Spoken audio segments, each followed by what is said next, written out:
ఈరోజు కథ నా నువ్వు నేను రచించిన వారు వనజ గారు. కానీ ఇలాంటి ఉపద్రవాలు జరిగాకే తెలుస్తుంది వాటికి కారణమైనవి చేయకుండా ఉంటే బాగుండు అని.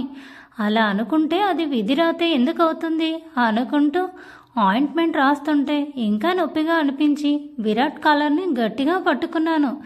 ఏదో గుర్తొచ్చి అమ్మకు చెప్పావా అని మాటలు కూడా తీసుకుని అడిగాను విరాట్ని తలెత్తి. నా గడ్డం పట్టుకుని ఆంటీకి ఏమీ తెలియదు, నేను చెప్పలేదు, నువ్వు టెన్షన్ పడి ఆంటీకి ఫోన్ చేయొద్దు, అత్తయ్య రేపు ఆఫ్టర్నూన్కి వచ్చేస్తారు, అంతలోపు మొత్తం సెట్ అయిపోతుంది అని నుదుటి మీద ముద్దు పెట్టుకున్నాడు. అంతే. ఇంకా ఎక్కువ ఏడుపొచ్చి విరాట్ని ఖర్చుకుపోయాను నేను.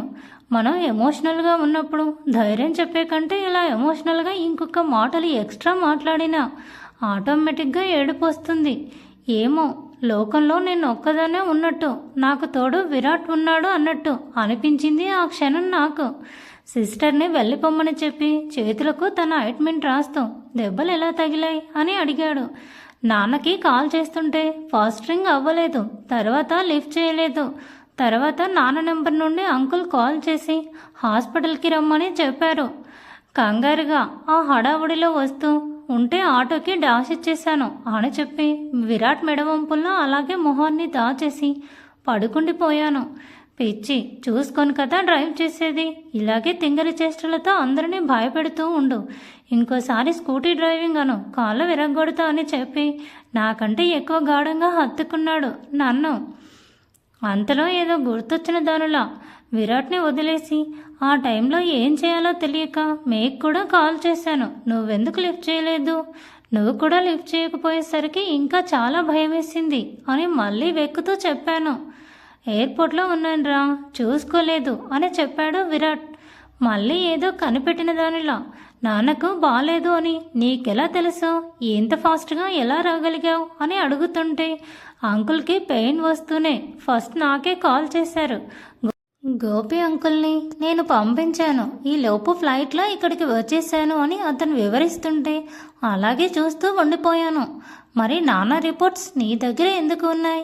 అసలు నాన్నకి ముందే ఈ ప్రాబ్లం ఉండటం ఏంటి, నాకెందుకు చెప్పలేదు అని కాస్త కోపం బాధ కలగలిపి అడిగేశాను. అవన్నీ ఇప్పుడు అనవసరపు విషయాలు, తర్వాత మాట్లాడుకుందాం, ముందు కాసేపు పడుకో అంటూ మళ్ళీ తన గుండెల్లో నన్ను దాచేసుకున్నాడు. ఆ క్షణం నాకు మా డాడీ త్వరగా రికవర్ అవ్వాలన్న కోరిక తప్ప ఇంకేం లేదు. కానీ నా విరాట్ ఉన్నాడు కదా, ఏదో ఒక మిరాకిల్ చేసేసి అంతా హ్యాపీ చేసేయగలడు అన్న నమ్మకం నాది. నా విరాట్ నా డాడీ ఎప్పుడు నన్ను ఏడిపించరు, నేనే ఏదో ఒక తింగరి పనులు చేసి వాళ్ళను హర్ట్ చేస్తూ ఉంటాను అని రకరకాలుగా ఆలోచిస్తూ ఎప్పటికో నిద్రలోకి జారుకున్నాను. విజిటింగ్ చైర్లో కూర్చున్న నేను పొద్దున్నే కళ్ళు తెరిచేసరికి బెడ్ మీద ఉన్నాను. ఏమైంది అనుకుంటూ చుట్టూ చూస్తే రూమ్లో నేను తప్ప ఎవరూ లేరు. ఫస్ట్ భయం వేసి నాకు నన్ను చూసుకున్నాను. అంతలో ఏమో తీసుకొస్తూ విరాట్ కనిపించాడు. ఏమైంది నాకు అని నేను అడుగుతున్నంతలో మిడ్ నైట్ ఫీవర్ వచ్చి టెంపరేచర్ చాలా పెరిగిపోయింది, కింద పడటం వల్ల భయపడ్డావేమో అందుకే ట్రీట్మెంట్ చేయించానని చెప్పి పేస్ట్ టవల్ నా చేతిలో పెట్టి ఓన్లీ ఫేస్ వాష్ చేసుకునిరా అని స్ట్రిక్ట్గా చెప్పి వాష్రూమ్లో వదిలిపెట్టాడు. నాకు కూడా చిరాగ్గా అనిపించి ఫేస్ వాష్ చేసుకుని వచ్చి బెడ్ మీద కూర్చున్నాను. నాన్న ఎలా ఉన్నాడు అని అడుగుదామనే లోపు మామయ్య బాగున్నాడు, అంతా నార్మల్గానే ఉంది, నువ్వు టెన్షన్ పడకుండా ఫస్ట్ ఈ పాలు తాగు అని ఫ్లాస్క్లో నుంచి ఒక కప్పు పాలు ఇవ్వగానే నాకొద్దు అంటూ వికారంగా ఫేస్ పెట్టాను. వసు, నీ మంచి కోసం చెప్తున్నా, వద్దు అన్నావంటే నిన్ను మామయ్య దగ్గరికి తీసుకెళ్ళను అని విరాట్ బ్లాక్మెయిల్ చేసేసరికి తప్పక తాగాల్సి వచ్చింది. ఆ వెంటనే టాబ్లెట్స్ వేసుకోవడం కూడా జరిగింది. ఒకసారి నాన్న రూమ్ దగ్గరికి తీసుకెళ్ళవా అని విరాట్ని ఆశగా అడిగితే సరే పదా అని నన్ను తీసుకెళ్లాడు. నైట్ ఉన్నన్ని మిషన్స్ లేవు, కానీ సెలైన్ పెట్టి ఉన్నారు, నార్మల్గా ఆక్సిజన్ మాస్క్ పెట్టి ఉన్నారు నాన్నకి. అయినా సరే మళ్ళీ ఏడుపొచ్చేసి ఏడుస్తుంటే విరాట్ నన్ను బయటకు తీసుకొచ్చేశాడు. అతని వంక దీనంగా చూస్తూ నా వల్లే కదా నాన్నకి ఇలా జరిగింది అని నేను బాధపడుతుంటే అలా అనుకోకు అంటూ మళ్ళీ నన్ను రూమ్లోకి తీసుకెళ్ళి పడుకోబెట్టాడు. ఎంతైనా మా డాడీకి అలా జరగడానికి కారణం నేనే కదా. నేను బయటకు వెళ్ళడం వల్లే కదా నాన్న టెన్షన్ పడి తన హెల్త్ మీదకి తెచ్చుకున్నాడు అనుకుంటూ ముందు రోజు ఫోన్ కాల్ వచ్చిన దగ్గరికి వెళ్ళిపోయింది నా మైండ్ అంతా. సునీతని వదిలిపెట్టడానికి రఘు బయటకి వెళ్ళగానే ఫోన్ తీసుకొని సోఫాలో కులబడిపోయాను. ఏదేదో గెలుకుతున్నా నాకు ఒక ఫోన్ కాల్ వచ్చింది. చూస్తే లత. ఏంటి అని నేను సరదాగా లిఫ్ట్ చేసి మాట్లాడుతుంటే వసుదా నీకొక బ్రేకింగ్ న్యూస్ అని అంది. ఏంటే కొంపదీస్ రిజల్ట్సా అంటూ భయపడి గుండెల మీద చేతులు వేసుకున్నాను. అబ్బా తల్లి రిజల్ట్స్ కాదే నీ లైఫ్ మ్యాటర్ అని అంది. లైఫ్ మ్యాటర్ అనగానే ఏదో ఇంపార్టెంట్ అని అర్థమయ్యి ఏంటో చెప్పు అన్నాను. వీరా హాస్పిటల్లో అడ్మిట్ అయ్యాడంట అంది. ఎంత కోపం ఉన్నా కూడా నార్మల్ క్లాస్మేట్ కాబట్టి ఏమైంది అని నార్మల్గానే అడిగాను. జాండీస్ హెవీగా ఉందంట. చంద్ర నాకు కాల్ చేసి బాధపడింది అని లత చెప్పగానే అవునా రికవర్ అవుతాడులే ఫాస్ట్గా అని చెప్పి లైట్ తీసుకొని ఇంకాసేపు వీరా గురించి మాట్లాడి కాల్ కట్ చేశాను. ఈ మాత్రం దానికి నేను హాస్పిటల్కి పరుగు పెట్టుండను అని అందరికీ తెలుసు. కానీ అలా వెళ్ళే సిచ్యువేషన్ వచ్చింది. అంటే ఫోన్తో ఆడుతున్న నాకు ఈసారి అన్నోన్ నెంబర్ నుండి కాల్ వచ్చింది. ఎవరో అనుకుని లిఫ్ట్ చేస్తే హలో వసుదా నేను సాంబని అన్నాడు. వెంటనే స్ట్రైక్ అవ్వకపోయినా కూడా 2 సెకండ్ల తర్వాత చెప్పు సాంబా అంటే వీరాకి జాండీస్ అటాక్ అయింది అని చెప్పాడు. లత చెప్పిన విషయమే కదా అని నేను కూడా మామూలుగానే అవునా అంటే ఎందుకు వసుదా నువ్వు వాడిని యాక్సెప్ట్ చేయలేదు, నీ వల్లే వాడు ఈరోజు బెడ్ మీద ఉన్నాడు అని సాంబా అంటూ ఉంటే వాట్ నా వలన నేనేం చేశాను అని అనుకుంటూ అదే విషయాన్ని కాస్త గట్టిగానే అడిగాను నేను.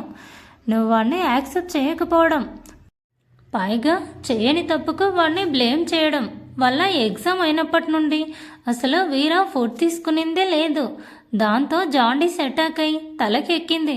ఇప్పుడు డాక్టర్స్ చాలా సీరియస్ అని అంటున్నారు అని సాంబా వివరంగా చెప్పగానే గుండె ఆగినంత పనైంది నాకు.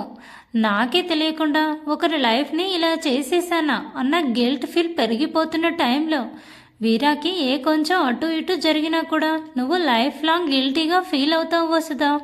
You should pay for it అని సాంబా అనగానే ఏం చెప్పాలో తెలియక ఫోన్ కట్ చేసేసాను. నాకు అనిపించింది రఘు వాళ్ళ ఫ్రెండ్ ఇంటికి వెళితే అంత ఈజీగా రిటర్న్ రాడు అని. అందుకే ఆ లోపు ఒకసారి హాస్పిటల్ దగ్గరికి వెళ్ళొద్దామనుకొని ఇంటికి లాక్ చేసి బయలుదేరాను.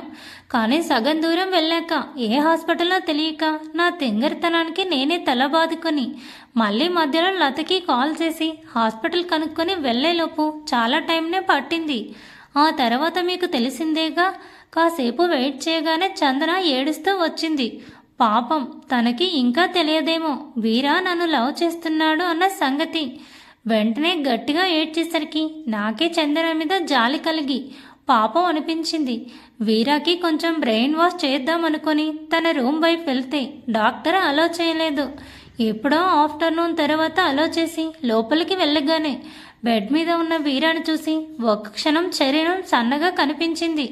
భయపడుతూనే అతని దగ్గరికి వెళ్ళాను. వసుదా నువ్వు నా కోసం వచ్చావా అని ముఖం పీకిపోయినా కూడా నన్ను చూడగానే అతని కళ్ళల్లో వచ్చిన మెరుపు నాకు బాగా గుర్తు. ఆ సిచ్యువేషన్లో ఆ పొజిషన్లో ఉన్న వీరాకి ఏం చెప్పాలో ఎలా కన్విన్స్ చేయాలో తెలియక ప్లీజ్ వీరా నువ్వు వెళ్తున్నవే రాంగ్, దయచేసి అన్నీ ఇక్కడితో ఆపే, నీకు మంచి ఫ్యూచర్ ఉంది అని నేను చెప్తున్నంతలో చెయ్యి అడ్డం పెట్టి ఇలాంటి ఫిలాసఫీలో చెప్పొద్దు వసుదా, చూడగానే నచ్చేశాం, హార్ట్ లవ్ చేయకుండా ఉండలేదు కదా అంటూ నోరు మూయించేశాడు.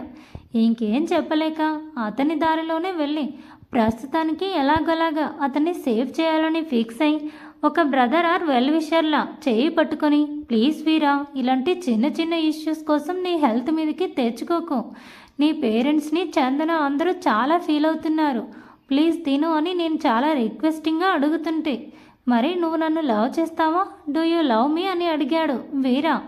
ఊహించని షాక్ తగలడంతో అలాగే నిలబడ్డాను. నువ్వు నన్ను ఇష్టపడతా అని చెప్పు, ఇప్పుడే వెళ్ళి ఫుల్ బిర్యానీలు తినేస్తా, అంతవరకు నేను తినను అని చెప్పి బెడ్ మీద సైలెంట్ అయి మొహం అటువైపుకు తిప్పుకొని పడుకున్నాడు. ఇక తప్పక ఏమైందో నాకు కూడా తెలియదు, కానీ అతని చెయ్యి పట్టుకొని definitely I will like you, please recover fast అని చెప్పాను. ఈ పిచ్చిది ఏం చేస్తుందో మీకేమైనా ఐడియా ఉందా? Thanks for watching. Please subscribe my channel for more videos.